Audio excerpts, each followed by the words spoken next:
Shalom shalom bakunzi b'inyigisho Rhapsody de Realite ushikirizwa na Irambonagire. Turi ku munsi wa gatatu itariki 28 z'ukwezi kwa mbere umwaka wa 2026.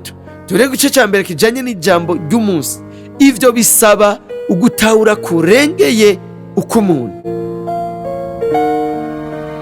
Nk'ijambo ry'urufatiro dushobora gusoma mu gitabo c'ivyakozwe n'intumwa igice ca mbere ku murongo w'8 havuga ngo ariko muzohabwa ubushobozi mpemu yera niyabaza ko muzoba ivyabona vyo kunshingira intayi Yerusalemu ni Yudaya hose ni Samariya no gushitsa ku mpera y'isi.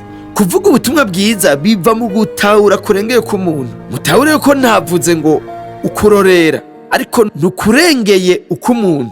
Ugutahura kurengeye k'umuntu nivyo bikomezwa biciye kuri mwemwe. Mpemu w'Imana ari muri twebwe kandi ari kumwe natwe. Niwe bubasha bw'ubuzima bwacu, niwe atwuzuza turi muri we. Mu gitabo ca kabiri c'Abikorino igice ca 3 uhereye ku murongo wa 5 gushika ku murongo wa 6 havuga ngo niyo yadushoboje kuba abakozi b'isezerano risha, yamaraso abakozi b'ivyandikishijwe inyuguti, ariko nabi mwemu kuko ivyandikishijwe inyuguti vyicisha, ariko imwemu ihesha ubugingo. Igikorwa mwahamagariwe ni igikorwa ca mwemu, ico mwajejwe biciye kuri mwemu ubwiwe. Atari we ntimwoshobora kugikora, ariko hamwe nawe nta kintu kimwe kidashoboka. Niyo mpamvu imigenderanire yanyu nawe ari ikintu gihambaye. N'igihe Imana yagomba yuko abigishwa ba mbere basohoka bavuga ubutumwa bwiza, yabahaye urutonde rukomeye nk'uko tubibona mu gitabo ca Luka igice ca 24 ku murongo wa 49 havuga ngo umve ngira mbarungikire ico data yasezeranye, ariko mugume mu gisagara kugeza aho muzokwambikirwa ubushobozi buvuye mw'ijuru. Ukurungika ububasha vyazananye nk'isezerano nk'uko tubona mu gitabo c'ivyakozwe n'intumwa igice ca 2 uhereye ku murongo wa 1 gushika ku murongo wa 4. Igihe buzuzwa mpemu yera, kuva ico gihe ibintu vyose vyarahindutse, vyahindutse ivugabutumwa rikomeye.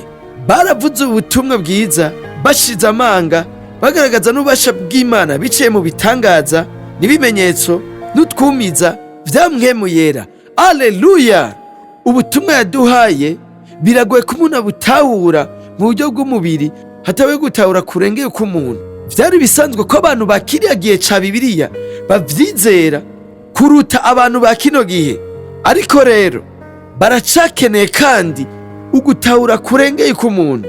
Nibangaye kandi dukeneye mw'ino misi, turakeneye icemeza c'ubutumwa bwacu, kandi data wacu wo mw'ijuru ariteguye kandi yarashizeho ivyankenerwa vyose.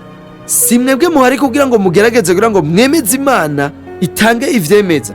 Niwe avuga yuko mubikeneye, niwe abitanga. Benshi barasenga, oh data, oh mana, ndashaka kuvuga ubutumwa bwiza hamwe n'ububasha, ariko arabizi mu bisanzwe niwe avyura ico cifuzo mu mitima yanyu.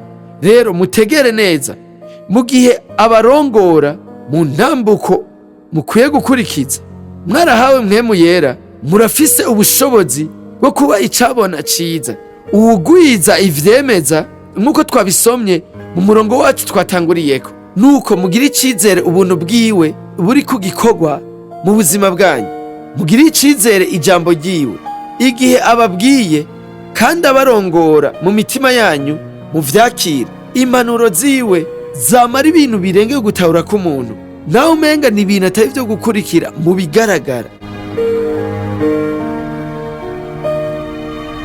Tuja mu gice ca kabiri kijanye n'isengesho ry'uno munsi. Dusengera hamwe twisunze inyigisho twize, dusenga duti: mw'izina rya Yesu Kristo ndakora misi yose biciye ku bubasha bwa mwemu. Ndaciye bugufi mwemu yera ahumekera ivyumviro vyanje, amajambo yanje, kandi akemeza ubutumwa bwanje biciye mu bimenyetso n'ibitangaza bikomeye. Ndi ukwiragiza ububasha n'inyishu z'ubumana.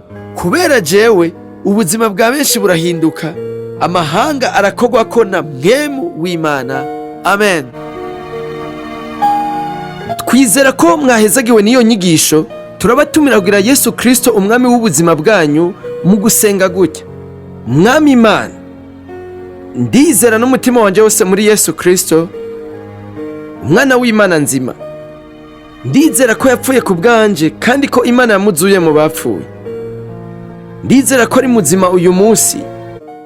Ndatuye n'akanwa kanje ko Yesu Kristo ari umwami w'ubuzima bwanje kuva uyu munsi. Biciye kuri we no mu izina ryiwe mfise ubuzima budahera, ndi icaremwe gishasha.